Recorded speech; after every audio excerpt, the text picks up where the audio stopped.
ओम नमः शिवाय। हर हर महादेव। प्रिय भक्तजनों, आप सभी का दिन शुभ और मंगलमय हो। आज के इस वीडियो में आप सुनेंगे शिव महापुराण का अध्याय 13, जिसमें आपको शिव पूजन की सर्वोत्तम विधि का वर्णन सुनने को मिलेगा। तो इस अध्याय को पूरा श्रद्धा भाव और भक्ति भाव से पूरा अवश्य सुनें और भगवान भोलेनाथ की कृपा प्राप्त करें। तो प्रेम से बोलिए, भोलेनाथ बाबा की जय हो। ब्रह्मा जी कहते हैं, अब मैं पूजा की सर्वोत्तम विधि बता रहा हूँ, जो समस्त अविष्ट तथा सुखों को सुलभ कराने वाली है। देवताओं तथा ऋषियों, तुम ध्यान देकर सुनो। उपासक को चाहिए कि वह ब्रह्म मुहूर्त में शयन से उठकर जगदम्बा पार्वती सहित भगवान शिव का स्मरण करे तथा हाथ जोड़ मस्तक झुकाकर भक्ति पूर्वक उनसे प्रार्थना करे। देवेश्वर उठिए, उठिए, मेरे हृदय मंदिर में शयन करने वाले देवता उठिए। उमाकांत उठिए और ब्रह्मांड में सबका मंगल कीजिए। मैं धर्म को जानता हूँ, किंतु मेरी उसमें प्रवृत्ति नहीं होती। मैं अधर्म को जानता हूँ, परंतु मैं उनसे दूर नहीं हो पाता। महादेव, आप मेरे हृदय में स्थित होकर मुझे जैसी प्रेरणा देते हैं वैसा ही मैं करता हूँ। इस प्रकार भक्ति पूर्वक कहकर और गुरुदेव के चरण पादुकाओं का स्मरण करके गांव से बाहर दक्षिण दिशा में मल मूत्र का त्याग करने के लिए जाएं। मल त्यागने के बाद मिट्टी और जल से धोने द्वारा शरीर की शुद्धि करके दोनों हाथों और पैरों को धोकर दत्वन करें। सूर्योदय होने से पहले ही दत्वन करके मुंह को 16 बार जल की अंजलियों से धोएं। देवताओं तथा ऋषियों, षष्ठी, प्रतिपदा, अमावस्या और नवमी तिथियों तथा रविवार के दिन शिव भक्तों को यत्न पूर्वक दत्वन को त्याग देना चाहिए। अवकाश के अनुसार नदी आदि में जाकर अथवा घर में ही भली भांति स्नान करें। मनुष्य को देश और काल के विरुद्ध स्नान नहीं करना चाहिए। रविवार, श्राद्ध, संक्रांति, ग्रहण, महादान, तीर्थ, उपवास दिवस तथा अशौच प्राप्त होने पर मनुष्य गर्म जल से स्नान न करे। शिव भक्त मनुष्य तीर्थ आरती में प्रभा के सम्मुख होकर स्नान करे। जो नहाने के पहले तेल लगाने चाहे उसे विहित एवं निश्चित दिनों का विचार करके ही तेलाभ्यंग करना चाहिए। जो प्रतिदिन नियम पूर्वक तेल लगाता हो उसके लिए किसी दिन भी तेलाभ्यंग दूषित नहीं है, अथवा जो तेल इत्र आदि से बाधित हो उसे लगाना किसी भी दूषित से नहीं है। सरसों का तेल ग्रहण को छोड़कर दूसरे किसी दिन भी दूषित नहीं होता। इस तरह देश काल का विचार करके ही विधि पूर्वक स्नान करें। स्नान के समय अपने मुख को उत्तर अथवा पूर्व की ओर रखना चाहिए। उत्कृष्ट वस्त्र का उपयोग नहीं करना कभी न करें। शुद्ध वस्त्र से इष्ट देव के स्मरण पूर्वक स्नान करें। जिस वस्त्र को दूसरे ने धारण किया हो अथवा जो दूसरे ने पहनने की वस्तुओं तथा जिसे स्वयं रात में धारण किया हो वह वस्त्र उच्छिष्ट कहलाता है। उससे तभी स्नान किया जा सकता है जब उसे धो लिया हो। स्नान के पश्चात देवताओं, ऋषियों तथा पितरों को तृप्ति देने वाला स्नानांग तर्पण करना चाहिए। उसके बाद धुला हुआ वस्त्र पहने और आत्मचमन करें। तदंतर गोबर आदि से लीप पोत कर स्वच्छ किए हुए शुद्ध स्थान में जहाँ सुंदर आसन की व्यवस्था करें। वह आसन विशुद्ध काष्ठ का बना हुआ, पूरा फैला हुआ तथा विचित्र होना चाहिए। ऐसा आसन संपूर्ण अविष्ट तथा फलों को देने वाला है। इसके ऊपर बिछाने के लिए तथा योग्य मृग चर्म आदि अधिग्रहण करें। शुद्ध बुद्धि वाला पुरुष उस आसन पर बैठकर भस्म से त्रिपुंड लगाए। त्रिपुंड से जप, तप और दान सफल होता है। भस्म के अभाव में त्रिपुंड का साधन जल आदि बताया गया है। इस तरह त्रिपुंड करके मनुष्य रुद्राक्ष धारण करे और अपने नित्य कर्म का संपादन करके फिर शिव की आराधना करें। तत्पश्चात 3 बार मंत्रोच्चारण पूर्वक आचमन करें। फिर वहाँ शिव की पूजा के लिए अन्न और जल लाकर रखें। दूसरी कोई भी जो वस्तु आवश्यक हो उसे यथाशक्ति जुटाकर अपने पास रखें। इस प्रकार पूजन सामग्री का संग्रह करके वहाँ धैर्य पूर्वक स्थिर भाव से बैठे। फिर जल, गंध और अक्षत से युक्त एवं अर्ध पात्र लेकर उसे दाहिने भाग में रखें। उससे उपचार की सिद्धि होती है। फिर गुरु का स्मरण करके उनकी आज्ञा लेकर विधिवत संकल्प करके अपनी कामना को अलग ना रखते हुए पराभक्ति से सब परिवार शिव का पूजन करें। एक मुद्रा दिखाकर सिंदूर आदि उपचारों द्वारा सिद्धि बुद्धि सहित विघ्नहरि गणेश का पूजन करें। लक्ष्य और लाभ से युक्त गणेश जी का पूजन करके उनके नाम के आदि में प्रणव तथा अंत में नमः जोड़कर नाम के साथ चतुर्थी विभक्ति का प्रयोग करते हुए नमस्कार करें। ओम गं गणपतये नमः। तदंतर उनसे क्षमा प्रार्थना करके पुनः भाई कार्तिकेय सहित गणेश जी की पराशक्ति पूजन करके उन्हें बारंबार नमस्कार करें। मिट्टी का शिवलिंग बनाकर विधि पूर्वक उनकी स्थापना करें। अपने घर में रहने वाले लोगों को स्थापना संबंधी सभी नियमों का सर्वदा पालन करना चाहिए। भूत शुद्धि एवं मात्र का न्यास करके प्राण प्रतिष्ठा करें। शिवालय में दिक्पालों की भी स्थापना करके उनकी पूजा करें। घर में सदा मूल मंत्र का प्रयोग करके शिव जी की पूजा करनी चाहिए। वहाँ द्वारपालों के पूजन का सर्वदा नियम नहीं है। भगवान शिव के समीप ही अपने लिए आसन की व्यवस्था करें। उस समय उत्तराभिमुख बैठकर आचमन करें। उसके बाद दोनों हाथ जोड़कर प्राणायाम करें। प्राणायाम काल में मनुष्य को मूल मंत्र की 10 आवृत्तियां करनी चाहिए। हाथ में 5 मुद्राएं दिखाएं। यह मुद्रा पूजा का आवश्यक अंग है।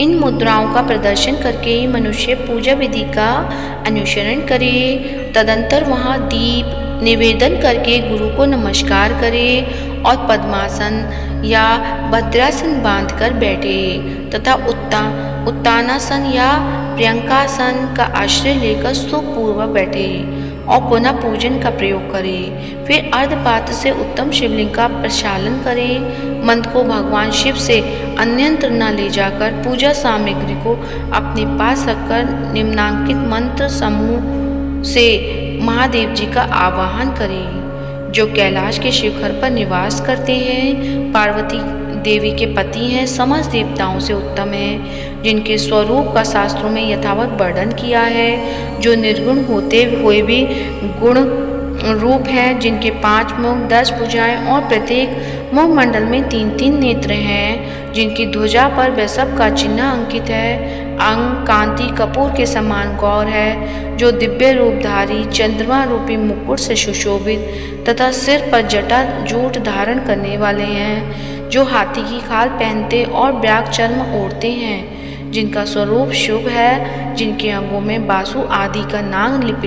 लिपटते रहते हैं, जो पिनाक आदि आयुध धारण करते हैं, जिनके आगे ओठों सिद्धियां निरंतर नृत्य करती रहती हैं। विष्णु और ब्रह्मा जी भी सदा जिनकी स्तुति करते हैं तथा जो परमानंद स्वरूप हैं, उन भक्त वत्सल शंभु शिव का मैं आवाहन करता हूँ। इसके बाद भगवान शिव को भली भांति उत्तम नैवेद्य अर्पित करें। नैवेद्य के पश्चात प्रेम पूर्वक आचमन कराएं। तदंतर सांगोपांग तांबूल बनाकर शिव जी को अर्पित करें। फिर 5 बत्ती की आरती बनाकर भगवान को दिखाएं। उसकी संख्या इस प्रकार है: पैरों में 4 बार, नाभि मंडल के सामने 2 बार, मुख के समक्ष 1 बार तथा संपूर्ण अंगों में 7 बार आरती दिखाएं। तत्पश्चात नाना प्रकार के स्रोतों द्वारा प्रेम पूर्वक भगवान वृषभ ध्वज की स्तुति करें। तदंतर धीरे धीरे शिव जी की परिक्रमा करें। परिक्रमा के बाद भक्त पुरुष साष्टांग प्रणाम करें और निम्नलिखित मंत्र से भक्तिपूर्वक पुष्पांजलि दें। शंकर मैंने अज्ञान से या जानबूझकर जो पूजन आदि किया है वह आपकी कृपा से सफल हो। मृड मैं आपका हूँ, मेरे प्राण सदा आप में लगे हुए हैं, मेरा चित्त सदा आपका ही चिंतन करता है। ऐसा जानकर ही गौरीनाथ भूतनाथ आप मुझ पर प्रसन्न होइए। प्रभु धरती पर जिसके पैर लड़खड़ा जाते हैं उसके लिए भूमि ही सहारा है। उसी प्रकार जिन्होंने आपके प्रति अपराध किए हैं उनके लिए भी आप ही शरणादाता हैं। इत्यादि रूप से बहुत बहुत प्रार्थना करके उत्तम विधि से पुष्पांजलि अर्पित करने के पश्चात पुनः भगवान को नमस्कार करें। फिर निम्नांकित मंत्र से विसर्जन करना चाहिए। देवेश्वर प्रभु, अब आप परिवार सहित अपने स्थान पर पधारें। नाथ, जब पूजा का समय हो तब पुनः आप यहाँ सादर पधारण करें। इस प्रकार भक्त वत्सल शंकर की बारंबार प्रार्थना करके उनका विसर्जन करें और उस जल को अपने हृदय में लगाएं तथा मस्तक पर चढ़ाएं। इस तरह मैंने शिव पूजन की सारी विधि बता दी जो भोग और मोक्ष देने वाली है। और अब और क्या सुनना चाहते हो तो प्रेम से बोलिए ओम नमः शिवाय। आगे का वृत्तांत आपको कल के अध्याय में सुनने को मिलेगा, तो प्रेम से बोलिए हर हर महादेव। तो आइए अब सुनते हैं सावन के महीने में प्रतिदिन सुना जाने वाला श्री शिव चालीसा। तो प्रेम से बोलिए शंकर भगवान की जय हो। श्री गणेश गिरजा सुवन मंगल मूल सुजान, कहत अयोध्या दास तुम देहु अभय वरदान। जय गिरिजापति दीन दयाला, सदा करत संतन प्रतिपाला। भाल चंद्रमा सोहत नीके, कानन कुंडल नाग फनी के। अंग गौर शिर गंग बहाए, मुंड माल तन झार लगाए। वस्त्र खाल बागंबर सोहे, छवि को देख नाग मुनि मोहे। मैना मातु की है दुलारी, बाम अंग सोहत छवि न्यारी। कर त्रिशूल सोहत छवि भारी, करत सदा शत्रुघ्न क्षयकारी। नंदी गणेश सोहित है कैसे, सागर मध्य कमल हैं जैसे। कार्तिक श्याम और गणराऊं, या छवि को कही जात न काऊं। देवन जब ही जाए पुकारा, तब ही दुख प्रभु आप निवारा। किया उपद्रव तारक भारी, देवन सब मिली तुम ही जुहारी। तुरत षडानन आप पठायु, लवनी नेश महामारी गिरायूं। आप जलंधर असुर सहारा, सुयस तुम्हार विदित संसारा। त्रिपुरासुर सन युद्ध मचाई, सब ही कृपा कर लीन बचाई। किया तप ही भागीरथ बारी, पूरब प्रतिज्ञा तसु पुरारी। दानिन मह तुम सम को नाही, सेवक स्तुति करत सदाही। वेद नाम महिमा तब गाई, अगत अनादि वेद नहीं पाई। प्रकट उदधि बंधन में ज्वाला, जरा सुरासुर भय हो बिरहाला। कीन दया तह करी सहाई, नीलकंठ तव नाम कहाई। पूजन रामचंद्र जब कीना, जीत के लंक विभीषण दीना। सहस कमल में हो रहे धारी, कीना परीक्षा तब ही पुरारी। एक कमल प्रभु राख्यं जोई, कमल नयन पूजन चह सोई। कठिन भक्ति देखी प्रभु शंकर, भय प्रसन्न दिए इक्षित वर। जय जय जय अनंत अविनाशी, करत कृपा सबके घटवासी। दुष्ट सकल नित मोहि सतावे, भ्रमत रहे मोहि चैन न आवे। त्राहि त्राहि मैं नाथ पुकारो, यही अवसर मोहि आन उबारो। ले त्रिशूल शत्रुघ्न को मारो, संकट से मोहि आन उपारो। मातु पिता भ्राता सब कोई, संकट में पूछत नहीं कोई। स्वामी एक है आस तुम्हारी, आए हरु अब संकट वारी। धन निर्धन को देत सदाही, जो कोई जांचे वो फल पाई। स्तुति के ही विधि करो तुम्हारी, चमुनाथ अब चूक हमारी। संकट के नाशक, मंगल कारण विघ्न विनाशक। योगी यति मुनि ध्यान लगावे, नारद शारद शीश नवावे। नमो नमो जय नमो शिवाय, सुर ब्रह्मादिक पार पाए। जो यह पाठ करे मन लाई, तापर होते है शंभु सहाई। ऋनिया जो कोई हो अधिकारी, पाठ करे सो पावनहारी।